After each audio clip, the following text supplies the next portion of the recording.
गोंडा जिले में हत्याओं का सिलसिला थमने का नाम नहीं ले रहा है। पुलिस अधीक्षक विनीत जायसवाल के लाख प्रयासों के बाद भी हत्याओं का सिलसिला नहीं थम रहा है। एक बार फिर डबल मर्डर से गोंडा जिला दहल उठा है। डबल मर्डर से पूरे जिले में हड़कंप मच गया है। परिजनों के मुताबिक चाचा विजय पांडे और भतीजे उपेंद्र उर्फ दीपक पांडे को फोन आया और दोनों को मिलने के लिए बुलाया गया। इसके बाद थाना कोतवाली नगर क्षेत्र के पठानपुरवा मेडिकल कॉलेज के पीछे विजय पांडे का लहूलुहान हालत में शव मिला है। शरीर पर चाकू के कई वार के निशान मिले हैं। वहीं भतीजे का शव थाना कटरा बाजार क्षेत्र के क्रॉसिंग से 100 मीटर पहले डाउन चेक 741 गोंडा की तरफ पिलर 671 के पास मिला है। घटना की सूचना पर मौके पर पहुंचे पुलिस अधीक्षक विनीत जायसवाल ने घटना स्थल का जायजा लिया और पुलिस की 5 टीमों का गठन करके सफल अनावरण करने का निर्देश दिए हैं। पुलिस अधीक्षक विनीत जायसवाल ने बताया कि जो भी तथ्य सामने आएंगे उसके आधार पर विधिक कार्रवाई की जाएगी। लेकिन सवाल है कि आखिर गोंडा जिले में हत्याओं का सिलसिला कब थमेगा। पुलिस अधीक्षक विनीत जायसवाल के लाख प्रयासों के बाद भी हत्याओं का सिलसिला थमने का नाम नहीं ले रहा है। अब देखना होगा कि गोंडा जिले के तेज तर्रार पुलिस अधीक्षक विनीत जायसवाल के द्वारा अपराधियों पर नकेल कैसे कसते हैं।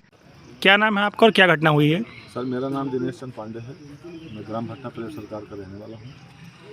आज सुबह 6 बजे ये सूचना मिली कि कोई डेड बॉडी पड़ी हुई है।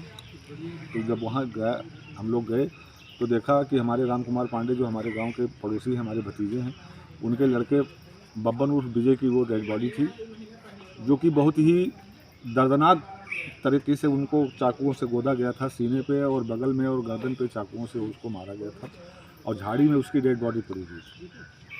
पूरा गांव बिल्कुल शोकमय हो गया। पूरा बहुत बुरी तरह से स्थिति थी। वहां से देख करके जब आए तो प्रधान जी के द्वारा पता चला कि इनकी जो मोटरसाइकिल थी जिससे ये घर से लेके निकले थे, वो मोटरसाइकिल छिटनापुर के पास मिली है। वहाँ भी एक डेड बॉडी थी।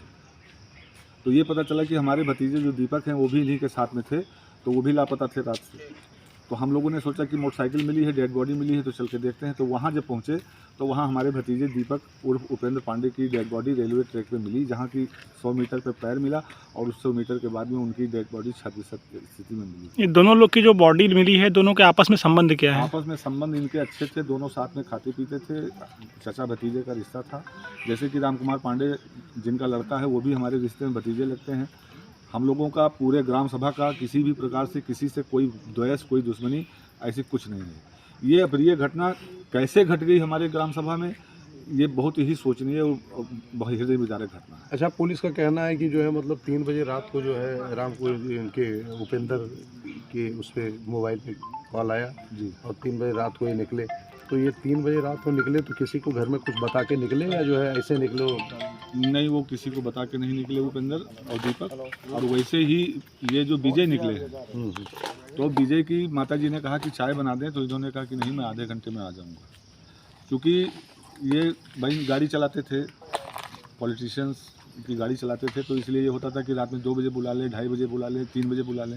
तो जब भी कॉल आता था तो भाई ड्राइवर है तो इसलिए इसको जाना पड़ता था। गाड़ी भी अच्छी चलाता था, लड़का शरीर से भी बहुत अच्छा था, हमारा नाती था और ये भी शरीर से ठीक ठाक था, भतीजा हमारा था। दोनों लोगों को ईश्वर की पता नहीं कौन सी कहाँ से कैसे क्या हो गया सर इसके बारे में। हाँ, ये है कि अब मैं उम्मीद ये चाहता हूँ कि आप लोगों के द्वारा, क्योंकि आप लोग बाल की खाल निकाल सकते हैं, आप लोगों के अंदर ये क्षमता है, मीडिया के ऊपर भरोसा है। मीडिया और पुलिस प्रशासन मिल करके इसकी जांच पड़ताल करेगी, मोबाइल की पड़ताल करेगी कि किसकी कॉल कैसे आई, कहाँ से कैसे क्या हुआ, तो सर न्याय मिल सके तो अच्छी बात है। ठीक।